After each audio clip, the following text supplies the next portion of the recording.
చిత్తాన్ని జరిగించి ఆయన మాటలు వినాలి. ఆయన చిత్తాన్ని దశంభాగం అనేది ఇవ్వాలి. కనుక పుచ్చుకోవటం అంటే ఇచ్చటం ధన్యకరం అనేది వాక్యం ఇస్తున్నాను. కనుక ప్రియ దేవుని బిడ్డలారా, మాటలు వింటున్న మన ఆయన వాక్యం మనం విని ఆ వాక్యాన్ని మనం భుజించి ఆ వాక్య ఇష్టానుసారమైన జీవితంలో దివారాత్రి యెహోవా వాక్య ధర్మశాస్త్రం ధ్యానించేవాడు ధన్యుడు. అతడు నీటి కాలువన నాటబడినయి ఆకు వాడక తన కాలమందు ఫలమిచ్చి చెట్టు. మత్తయి సువార్త కూడా మనం చదువుకున్న 7వ అధ్యాయంలో చాలా చక్కగా ఉంది. అయితే ఇంకొకటి నేను చెప్తాను. మన జీవితం ఈరోజు 2025 సంవత్సరము ఆగస్టు నెల, ఇవాళ తారీఖు 10వ తారీఖు.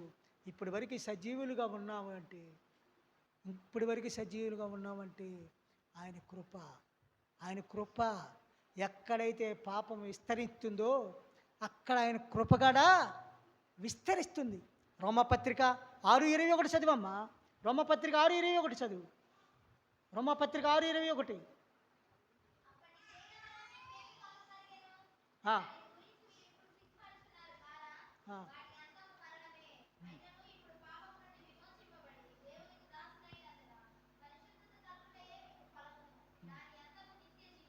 చూసావా?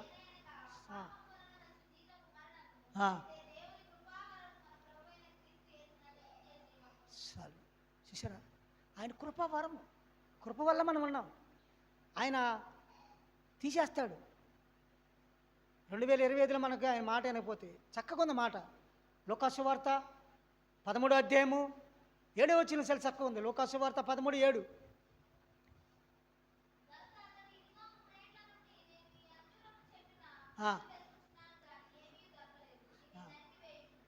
ఆగోశాలమ్మ అంటే అంజూరపు చెట్టున పళ్ళు దొరకట్లే ఆయనకి. 3 సంవత్సరాలకి పెంచుతున్నాడు దాన్ని.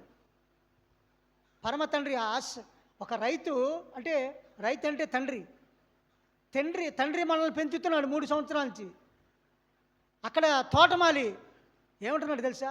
అయ్యా ఈ సంవత్సరం మట్టుకుండని దానికి ఎరువేస్తాను, నీళ్ళు పెడతాను, దానికి ఇంకా చేస్తాను, అప్పుడు తీసేయమంటున్నాడు. మన పక్షాన పరమ తండ్రి యేసయ్య విజ్ఞాపన చేస్తూ ఉన్నాడు.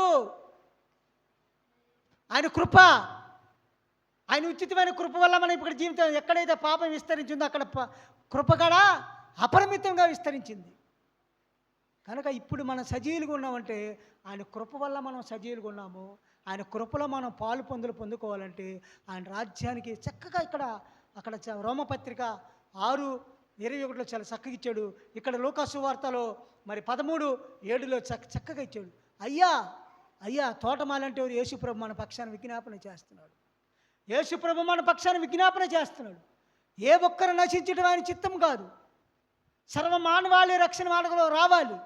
సర్వమానవాళి అనే రాజ్యాన్ని స్వతంత్రించుకోవాలి. మన బిడ్డలు, మన కుటుంబంలో నుంచి ఒక బిడ్డ పాడైతే మనం ఊరుకుంటామా? మనం సహించలేమే, మనం తట్టుకోలేమే. పరమ తండ్రి కూడా ఆయన ఇచ్చిన స్వరక్తం ఇచ్చి సంపాదించిన సంఘం మనల్ని. కనుక ఏ ఒక్కరు నశించిపోవడం ఆయన చిత్తం, ఆయన కోరిక కాదు. సర్వమానవాళ్ళు మారు మనసు పొందాలి. సర్వమానవాళ్ళు ఆయన రాజ్యానికి రావాలి. విజ్ఞాపన చేస్తూ ఉన్నాడు దేవుడు మన యేసుప్రభు మన పక్షాన. కనుక దేవుని బిడ్డలారా, వింటున్న మాటలు వింటున్న మనం అందరం కూడా కనుక ఫలింపని ప్రతి చెట్టు నరకబడే. మత్తయి సువార్త మీకు ఫస్ట్ అదే చదివించా. మత్తయి సువార్త 7వ అధ్యాయము 17వ వచనం చక్కగా ఉంది. ఫలింపని ప్రతి చెట్టు చదివమ్మా.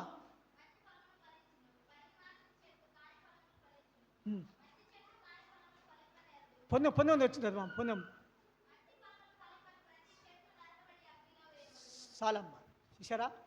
వాక్యం వింటున్న మనం అందరమే ఫలించే బిడ్డలుగా, వాక్యంలో ఫలించే బిడ్డలుగా, ఆయన రాజ్యాన్ని స్వతంత్రించుకునే బిడ్డలుగా, ఆయన రాజ్యానికి వారసులు ప్రభు అంటే కాదు, ఆయన చిత్తాన్ని నెరవేర్చే బిడ్డలుగా, ఆయన రాజ్యాన్ని స్వతంత్రించుకునే బిడ్డలుగా మనం జీవించాలి. ఆ విధంగా పరిశుద్ధాత్మ మనకు తోడై ఉన్నది కాక. ఈ మాటలు మన వెనుకల్లో దీవించిన కాక, ఆశీర్వించిన కాక. ఆమేన్.